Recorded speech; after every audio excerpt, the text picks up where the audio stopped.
I'm really more concerned about the so-called gentle people of prejudice. The people who will say, I'm with you, I am for you, but what about property values, you know, and the man's right to run his business, and what about the standards of the school being lowered? And so for these reasons, who would say, well, maybe you shouldn't have all of this right now. These are the people I'm really concerned about. Could I comment on that? I agree with you completely.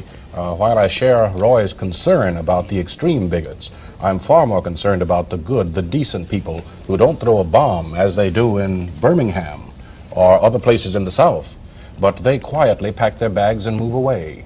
And this, it seems to me, is more damaging to our cause and more dangerous to the total cause of integration. I have an answer for you, gentlemen, but go ahead. Yeah, I guess, well, I'm concerned about the one in between going back to Africa and moving away, and that's basically the public officials, you see, who inflict all of this brutality, because the millennium is not going to come primarily because we have no laws to deal with police brutality in the South, which I think is a fundamental issue in this whole thing. Jim, I suppose you are very conscious of this because your membership is on the firing line, and yeah, and I've seen daily people, the victims of police. Dr. King just came from Danville, and over a month ago we saw 35 people with holes in their heads as big as a ashtray, inflicted by the police.